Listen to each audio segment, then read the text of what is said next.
My name is Jeffrey Hedgecock. I've been a reproduction historical armorer for about 22 years now. In 6th grade, I think it was, I did a report on arms and armor, and that's where it all started. I've developed my knowledge about historical arms and armor through my replication of the pieces. I've visited a lot of museums and studied the pieces to understand how they work, how they were made.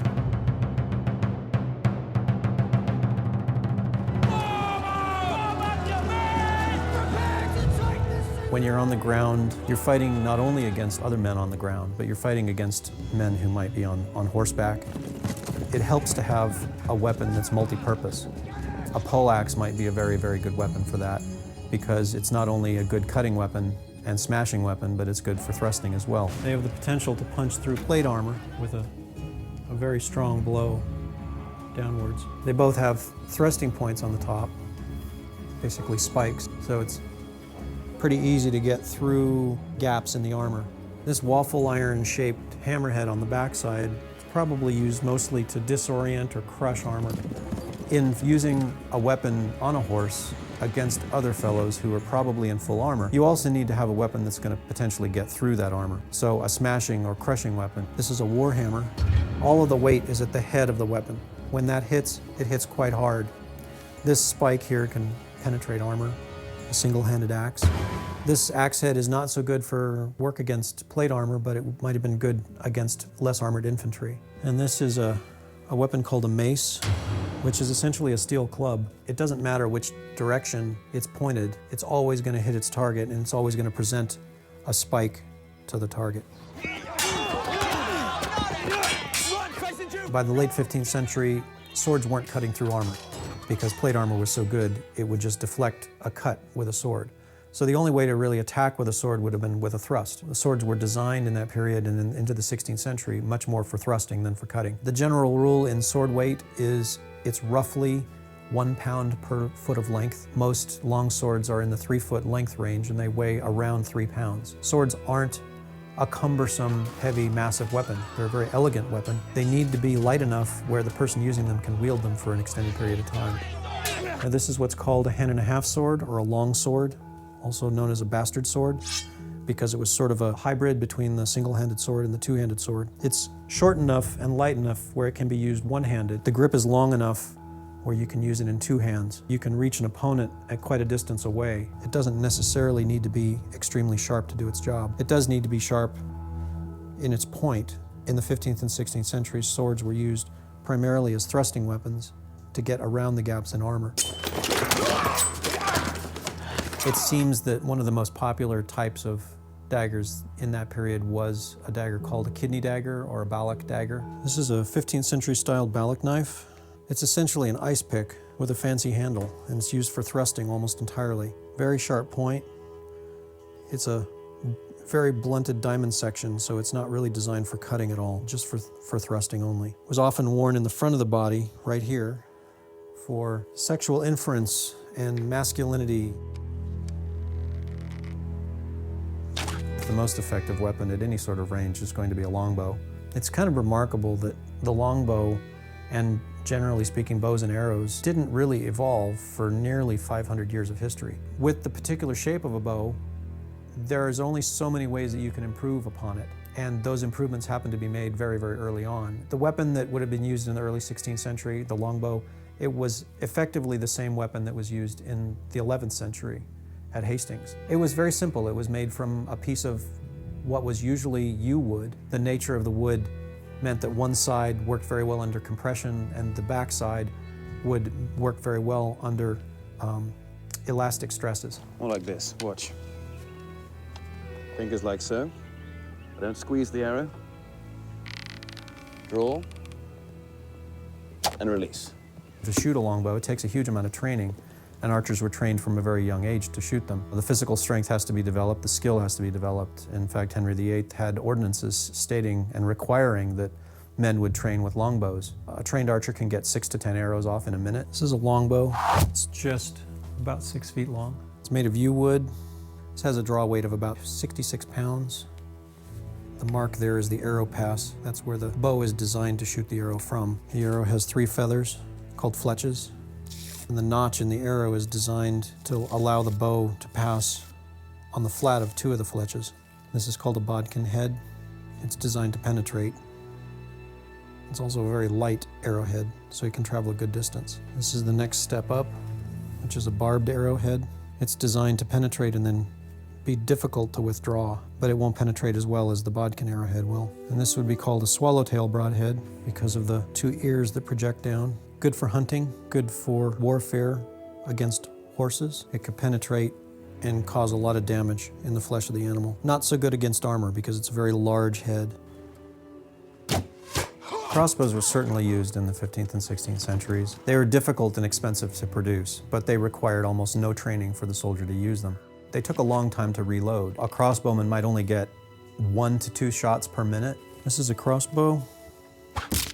It's very similarly styled to hunting and war crossbows of the 16th century and the late 15th century. It has a stirrup. You put your foot on that and allows you to pull on the string to set the string. This is a nut which rotates on this pivot of string. It's backed up in the cavity it rests in. It shoots what are called crossbow bolts or quarrels. They're short arrows. The amount of travel in the string dictates the length of the projectile. So since this has a very short draw length, you want a short projectile to match that. Muskets and firearms changed the way nations went to war quite a lot. Mostly it allowed armies to be composed of men who weren't necessarily trained over a very long period of time. Again? They allow an army to attack an enemy at a good distance, and it allows that force to create a huge amount of confusion on the battlefield. The amount of smoke and noise and flames coming out from barrels of guns, it would frighten horses, it would disorient both armies. Guns used in the 16th century were usually matchlocks because they were very simple mechanisms to produce. But it was essentially a way of getting the powder charge in the barrel of the gun ignited. Early firearms were surprisingly accurate, depending on the length of the barrel. The shorter the barrel, usually the less accurate the gun would be. It's not a situation where you could be a sharpshooter and hit a target 1,000 yards off, but you could be reasonably well assured that with a high quality firearm, you could hit a target the size of a man within 50 to 70 yards accurately. This is a 15th century version, but it's not too dissimilar to the shorter pieces that would have persisted into the 16th century. It has a ramrod mounted under the barrel for ramming the ball and the powder charge home. It would have had a priming pan here where a small amount of powder was put to be ignited by a match held in this clamp here. And when that powder was ignited, it burned through into the main charge in the barrel. To put the match, the burning cord that was held in this clamp down to the priming pan was a simple matter of squeezing the trigger.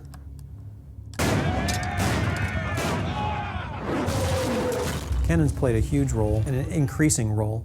They weren't necessarily decisive in the 16th century like they were in the 18th and 19th centuries, but they were still a force to be reckoned with. They weren't easy to manufacture by any stretch of the imagination. They were still a big, heavy machine, and not only were they difficult to make, but they were difficult to transport. There might be 30 or 40 men to move and mind and supply one particular gun. Armor is supposed to deflect arrow points, weapons points. It's supposed to withstand a certain amount of impact as well. Armor is made by taking flat sheets of steel, cutting it out to a specific shape of pattern, and then hammering it into a three-dimensional form.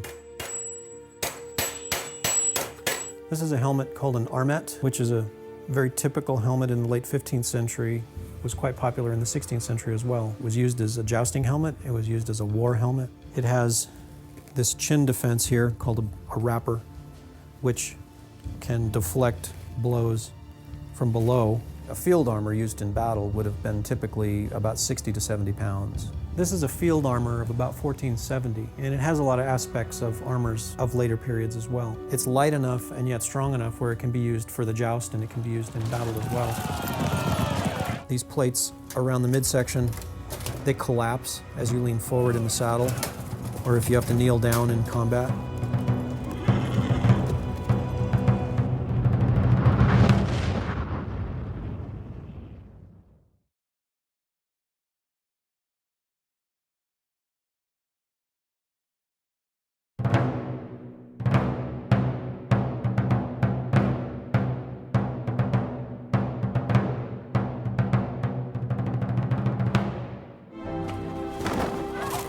The history of jousting extends probably 600 years, if not more. It was originally used as a training for warfare. In most engagements in the Middle Ages between two armies, it would usually start out with lines of knights encountering each other with lances. It grew through 500 years of history to become a stylized sport in the 16th and 17th centuries. What it usually involves is two armored men carrying 10 to 11 to 12-foot lances, sometimes blunted, sometimes sharp, and they would run against each other left side to left side, lowering their lances to strike each other either on their armor or on their shield. This is a jousting shield. It's a little over a foot wide and almost a foot and a half tall. It's shaped with an inverse curve, so when the lance strikes it and breaks, the wood can go off to one side or the other. It tends to deflect the lance away from the head. The encounters were always left side to left side. That would create an angle which was safe to pass and also effective for the strike. The sharp lances would be used in what's called a joust of war, where the object was to essentially mimic what was done in war with the sharp weapons. The blunted weapons were used in jousts called à plaisance, which was essentially for fun, the object being to display one's skill without necessarily injuring the opponent. And this is one version of a lance with a blunted coronal tip on it, used for the joust of peace or the joust à plaisance. They usually are about 11 feet long. They weigh about 6 pounds, usually made of a soft wood, one that will break in a way that's going to be safe for the opponent so he doesn't get wood in the eye slot of his helmet, and break in a way that's going to be safe for the horses. There's always a very chivalrous aspect to it. It is the theater and the stage upon which all deeds of chivalry can be displayed. It was primarily a situation where men wanted to display their prowess and in a lot of cases show off for the women. Would you do me the honor of allowing me to wear your feathers? They would try to do their best on a particular day, look their best in some cases. Looking good was even more important than performing well on the field. There are some amazing examples of tournament books that show knights in all kinds of colorful outfits and crests on their helmets, armor gleaming in the sun. It's a pretty amazing spectacle when it's all put together.